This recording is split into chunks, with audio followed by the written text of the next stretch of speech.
Okay, so this is for the final exam. All right, so for number 1, they are wanting us to graph the line y equals 2 over 3x plus 3.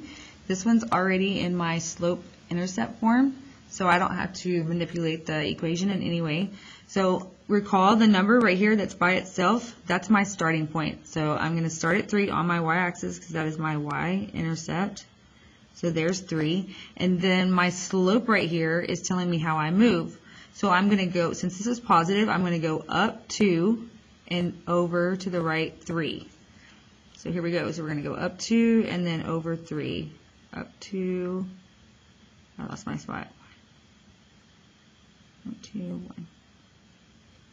And then when we go as far as we can go here, we want to go back to our y-intercept and then just go backwards. So this time we're going to go down 2 and then 3 to the left.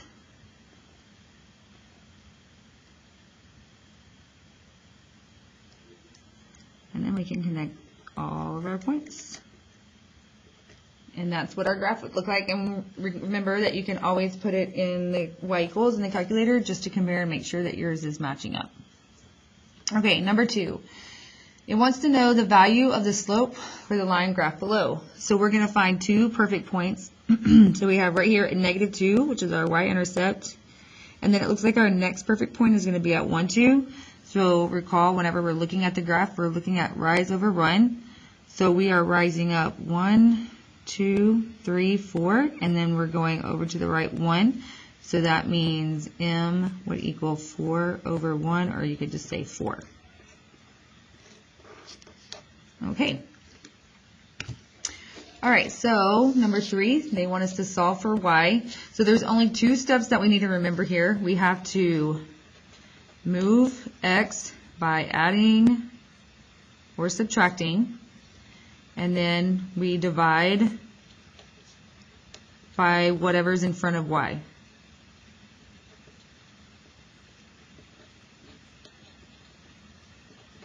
Okay, so again, we're going to move our x by either adding or subtracting. And when I say my x, I'm talking about the whole thing here. So since this 2x is negative, I'm going to go ahead and add 2x to both sides. That way I can zero it out on this side. So that leaves me with 3y equals 2x plus 9. Then I'm going to, what does it say? Divide by what's in front of y. So 3 is what's in front of y, so I'm going to divide by 3. And I'm going to divide everything by 3. So then my final answer would be y equals 2 over 3x. And then 9 divided by 3 is just 3. All right. Okay, so on number 4, it wants us to graph the function y equals x squared plus 4. So on this one, we're going to just build us a table. So going into y equals, I'll put in the x squared plus 4. Now I want to go to the table. Okay, so whenever x is 0, y is 4, we have 1, I'm sorry, that's 5, 2, 8, where's my, oh, so it looks like 0, 4 is my vertex. So then I would also have, I'm sorry, I'm going to go up above it and do -1, 5, -2, 8. Let's plot all these points. Okay, so my vertex again is 0, 4, because remember that's the one that doesn't have a repeating y for quadratic functions. So to graph this one, I would start here. And then as you can see, as I continue on, I already know that my graph is going to be facing up because my numbers are getting larger. So at 1, I have 5, so 1, 2, 3, what is this 4? So I know this is 5. And the same thing for -1, so I can also plot that point. And then at 2, I have 8. And the same thing for -2. So I can see that my parabola would look like this. Okay. And recall that we identified that this is quadratic because it has the x squared. All right, so number 5. it wants me to multiply the two binomials. So remember, I'm going to distribute the x first to everything that's in this set of parentheses, and then I'll distribute the 4. So x times x gives me x squared, and x times negative 5 gives me negative 5x, and then 4 times x gives me 4x, and 4 times negative 5 gives me a negative 20.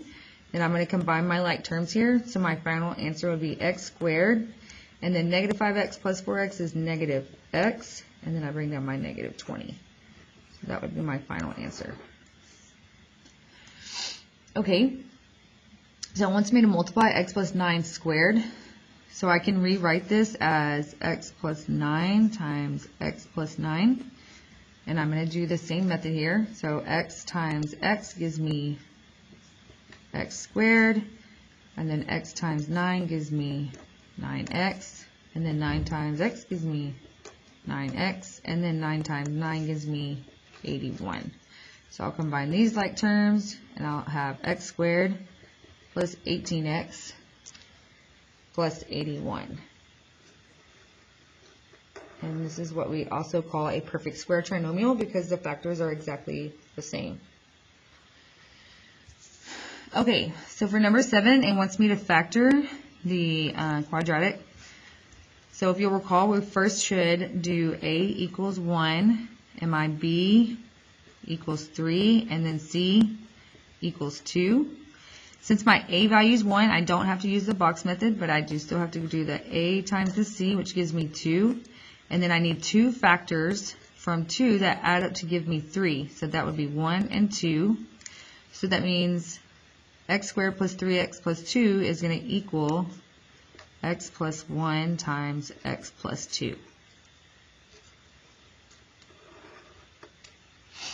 Okay, going on to number 8. Doing the same thing, we're going to factor this out completely. So I'm going to say a equals 1. B is going to be 0 because you can see I don't have any terms that are attached to an x. And then c equals negative 49. So when I say a times c, I get negative 49. And again, I don't need to use the box because my a value is 1. And then 2 factors of negative 49 that will add up to give me 0 would be negative 7 and 7. So that means my factors are x minus 7 times x plus 7. Okay, on to number 9. So again, we're going to say a equals 2, b equals 5, and c equals negative 12. And since this time my a value is not 1, I am going to have to use the box. So remember, in the top left, we're going to put our ax squared value, so it's going to be 2x squared. And in the bottom right, we're going to put our c value, which is negative 12. Now I can do a times c, which gives me negative 24. And 2 factors of negative 24 that add up to give me 5 would be 8 and negative 3. So that's what I'm going to use. Oh, this is not a negative. This is what I'm going to use to fill out the rest of my box so I can start factoring out. Okay, so from here, I can see that I can factor out an x. And I also, from here, can see that I can factor out, let's see, 4. Okay, now I know that 2x times x is where I get 2x squared. And then 2x times 4 is where I get 8x. And then x times negative 3 is where I get negative 3x. And 4 times negative 3 gives me negative 12. So then, therefore, my factors are going to be x plus 4 and 2x minus 3. Okay. For number 10, we just have to classify each function as either linear, quadratic, cubic, or exponential. So starting with a, I see that my highest exponent is 3. So that tells me that this function is cubic. All right, on b, I can see that I don't have any exponents. So this tells me I have a linear function. On C, I have an exponent that is x, so right away I know that this is exponential. And then I know that whenever I completely multiply these, that I would end up with an x squared, which tells me it's quadratic. All right. So number 11, it tells me to evaluate x squared plus 3 for x equals 6. So that means I would take my x value right here and plug it in for x squared. So I would have 6 squared plus 3. And then 6 squared is 36 plus 3 gives me 39. So that would be my final answer. And of course we could plug that straight into the calculator as well. Okay. So let's see, going on to number 12. All right, so it wants me to evaluate 3x minus 2y plus 4 for whenever x equals 6 and y equals 3. So I'm going to plug my 6 value in for x and then my y value in for y here. So that would give me 3 times 6, because that's my x value, minus 2 times 3, because that's my y value, plus 4. So then 3 times 6 is 18. Minus 2 times 3, which gives me 6, plus the 4. So 18 minus 6 is 12. I'm sorry. And then plus 4 gives me 16. And again, I could do that right in the calculator as well. Okay, so on number 13, they're wanting us to simplify. So the first thing we need to do is distribute the 3 across the set of parentheses here. So 3 times x gives me 3x, and 3 times 2 gives me 6. And then I'm just going to bring down the rest of my terms. And now I'm going to combine my like terms. So I can see that 3x and negative 2x are like terms, and then 6 and negative 4 are like terms. So I'm going to start with the 5x squared, and then 3x minus 2x gives me a positive x, and then 6 minus 4 gives me a positive 2. So that would be my final answer. All right, for number 14, this is the power rule for exponents. So remember, since this 2 is sitting outside the parentheses, I have to do multiplication. So 5 times 2 gives me 10. So my final answer here would be x to the power of 10. Okay, on 15, this one is the product of exponents. So here I'm going to add. So 6 plus 2 is going to give me 8. So this would be x to the power of 8. Number 16. So I have this whole thing that's inside of the parentheses here that's raised to the power of 0. And if you remember the 0 rule for exponents, this just tells me that it equals 1. Because anything raised to the power of 0 is 1 with the exception of 0. All right, so number 17. This time we are going to be subtracting our exponents.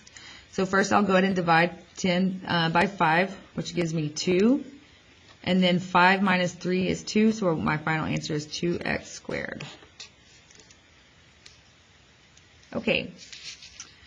All right, so for number 18, they want us to simplify the square root of 360. So remember, you can go into your calculator on y equals and do 360 divided by x. This gives me the ability to look at all the factors of 360. And what I'm looking for is a perfect number, the highest perfect number. And it looks like 36 is going to be my highest perfect number. So that means the square root of 360 equals the square root of 36 times 10, which I can take this and bring it further apart to be the square root of 36 times the square root of 10. And then I know that the square root of 36 is 6, but 10 is not a perfect number, so I'm just going to leave it as the square root of 10. And this would be my final answer.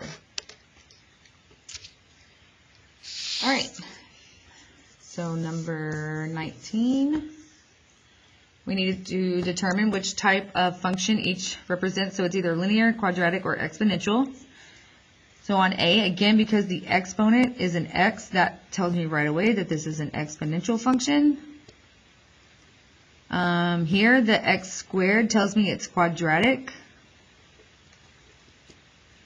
And then, since this is in our slope-intercept form, I know right away that it is linear. Okay, number 20. The solutions to the equation are, so I have this equation that is set equal to 0.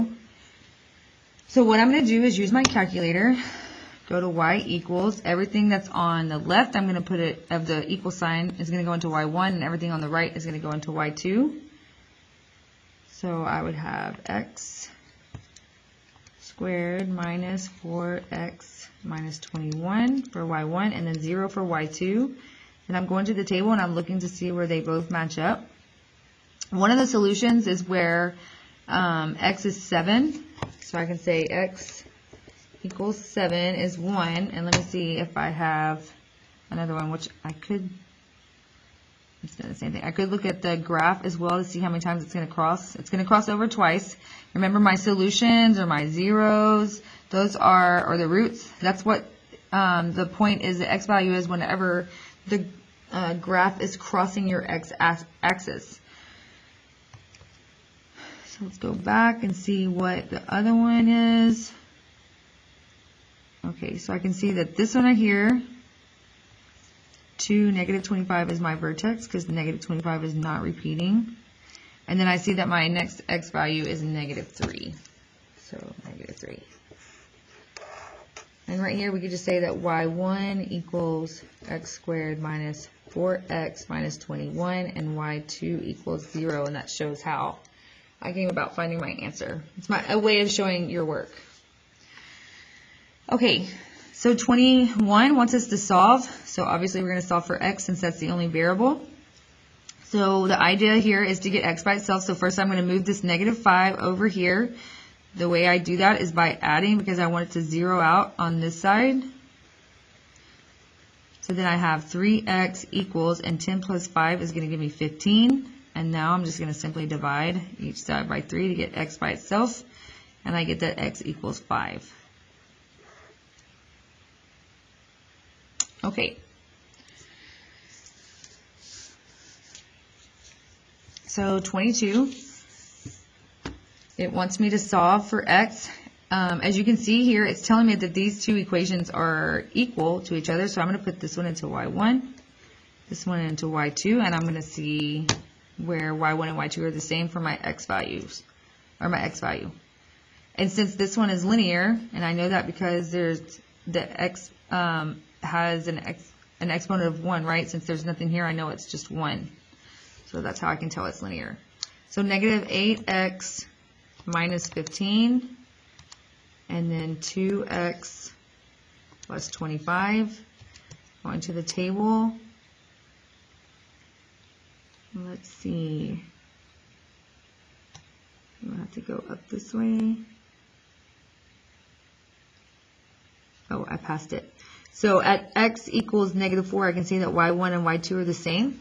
So that tells me x is equal to negative 4.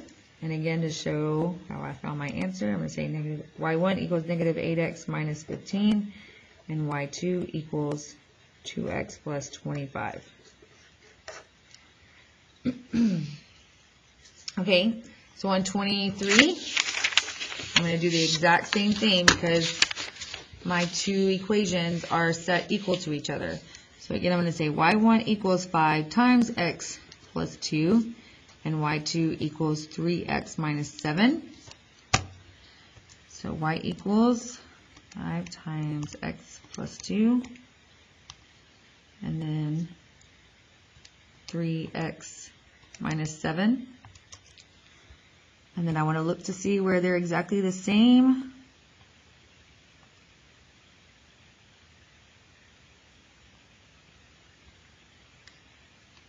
I wonder if I can find it this way.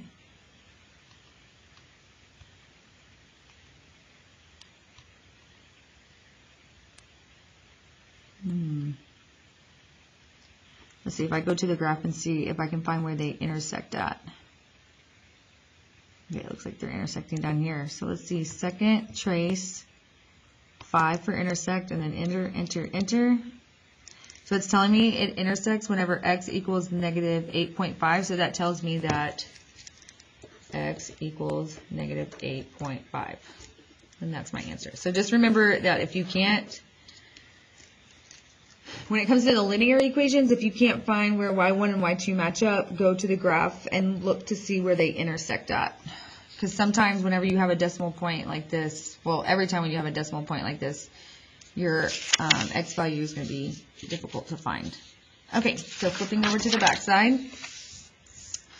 Number 24 says to find the slope of the line containing 7, negative 5, and 2, 3. So what I'm going to do is just make myself a table.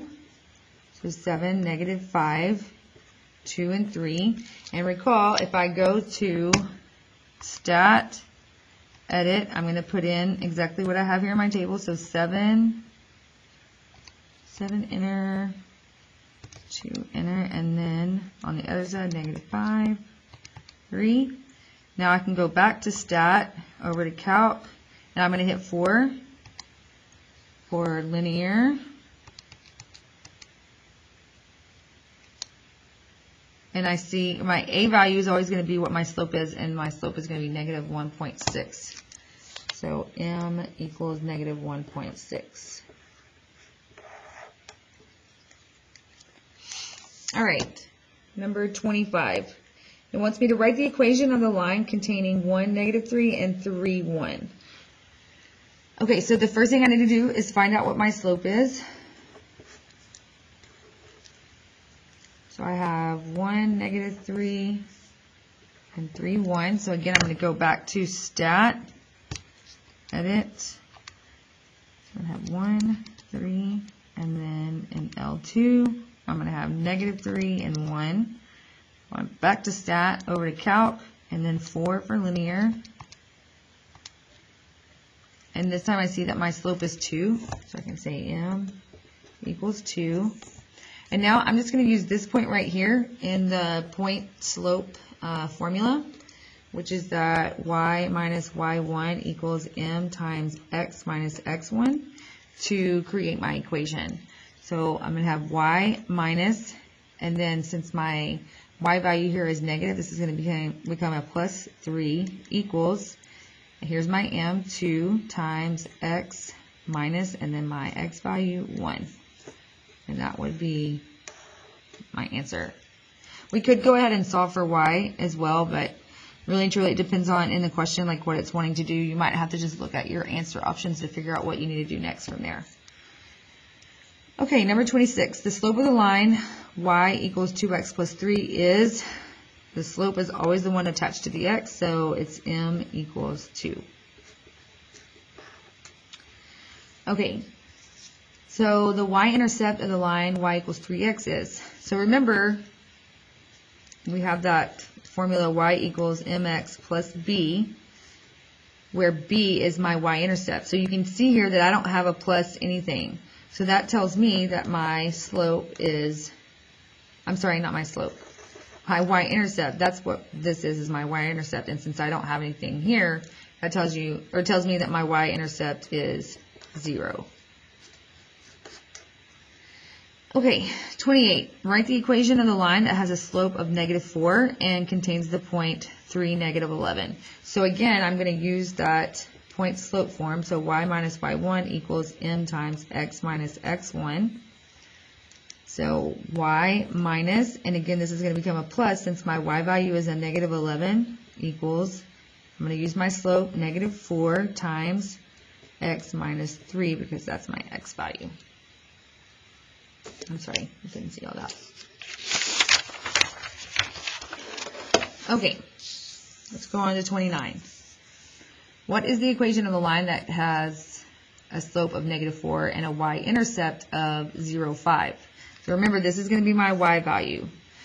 And this time using y equals mx plus b, I can write y equals my m being negative 4, so negative 4x plus 5, since that is my y-intercept. All right, 30. Decide whether each point below lies on the line y equals negative 3x plus 4? Yes or no? So let's see. If I go to y equals and I put in my equation, so y equals negative 3x plus 4. Now I can go to the table and I want to see whenever x is negative 1 is y1, and you can see that it's not, so it can't have this one. But at 2, I see that my y value is negative 2, so it means it is B. Alright, so is the line, for 31, is the line y equals 2 over 3x plus 3 increasing, decreasing, horizontal, or vertical? So since this is a positive slope, that tells me it is increasing. Only when it's negative would it be decreasing, and then if it was horizontal, you would have the y equals, and if it was vertical, it would be x equals. You have to remember your Hoy bucks for those.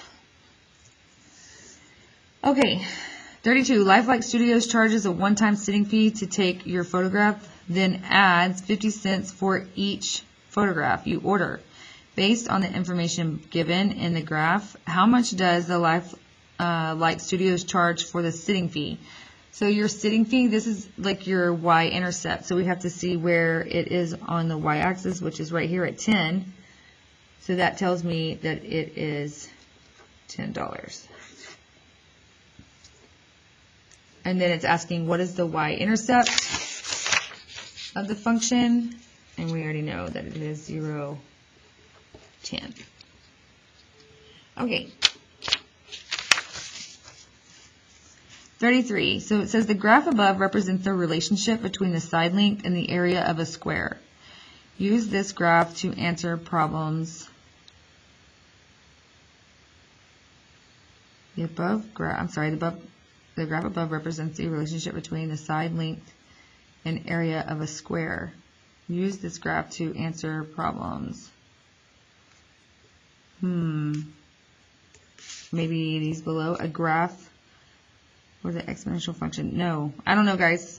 I'm going to say cross this one out, and I'll have to talk to my team and see what that was supposed to be.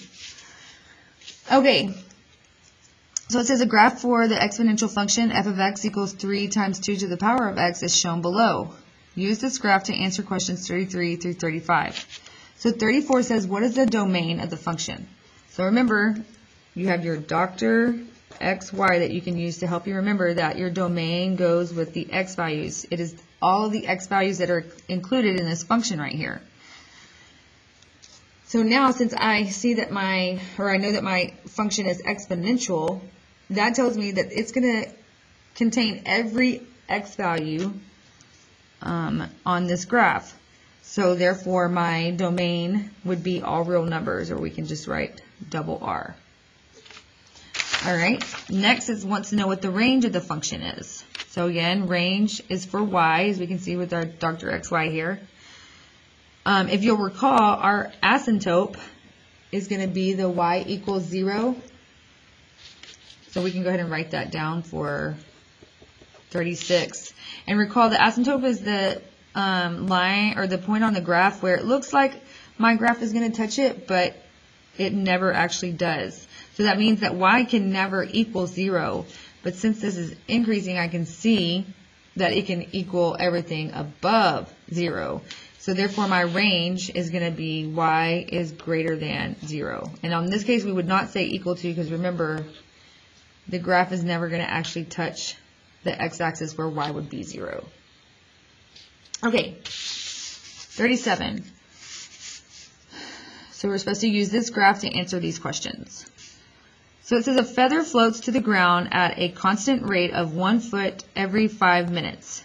The feather was dropped from a height of 6 feet.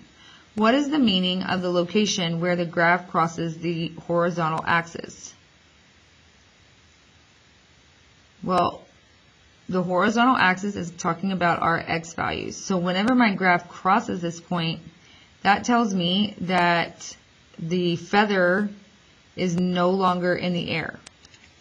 Because it would be, this part is representing the height of the feather, and so as it falls down, it's going to hit the ground at 0. So feather is no longer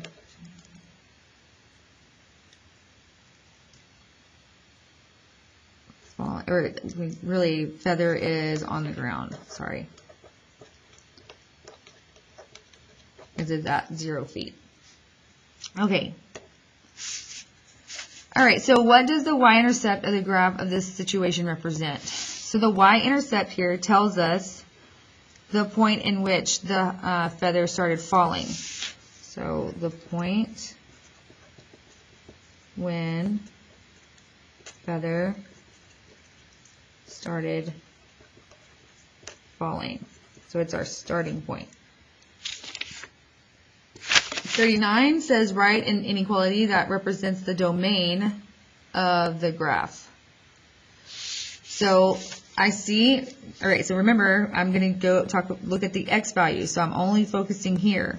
So I see that I started here. This is my lowest or smallest x value, and then 30 is my greatest x value. So that means that my domain is 0 is less than or equal to x, which is less than or equal to 30. And then 40 says, what does the rate of the graph of the situation represent? Well, up here it's telling it even tells us in the problem that it represents how, like, the rate at which the feather is falling.